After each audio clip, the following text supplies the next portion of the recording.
Assalamualaikum warahmatullahi wabarakatuh. Alhamdulillahirabbil alamin. Wassalatu wassalamu ala asrofil anbiya'i wal mursalin wa ala alihi washabihi ajma'in. Amma ba'du. Langkung teu payun puji sinareng syukur urang haturkeun ka Allah Subhanahu wa taala anu atos paringan rezeki sareng kasehatan ka urang sadayana. Salawat miwah salam mugia salawasna dilimpah curahkeun ka junjungan urang sadayana nyaeta Nabi Muhammad sallallahu alaihi wasallam. Hadirin sadayana nu dipika hormat serta acan ngajengkeun kana jejer biantara Widian simkuring dapangkeun diri heula nami simkuring Yusra Jamar Mutakin ti kelas 8C. Dina kesempatan ieu simkuring bade ngabahas hiji jejer anu penting pisan nyaeta ngeunaan adab atanapi sopan santun.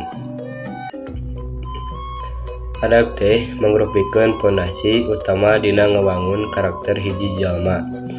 Di zaman kiwari urang sering ningali yen ilmu pangaweruh teh maju pesat, tapi kadang adab jeung tata krama kalah beuki luntur.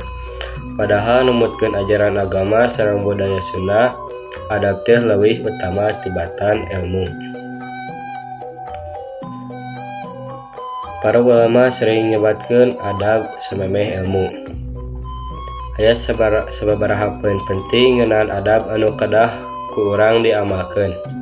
Kahiji, adab kanu janten kolot.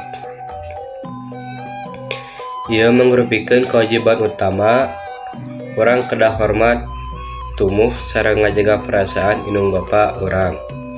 Adab ka guru sareng sasama. Guru nyaeta pahlawan tanpa jasa anu maparenan ilmu. Urang wajib ngahormat ka anjeunna kitu oge sasama ka manusia. Urang kedah silih asa silih ajenan sareng ngagunakeun basa anu lemah lembut. Lamun urang sadayana tiasa ngajaga adab ieu, tangtos kahirupan bakal langkung tentrem sareng jauh tina pasulayan. Hadirin anu dimuliakeun ku Allah, hayu urang sami-sami ngaintrospeksi diri. Urang mimitian ngabiasakeun adab anu sae dina kahirupan sapoe wae. Ilmu penting, tapi adab leuwih penting.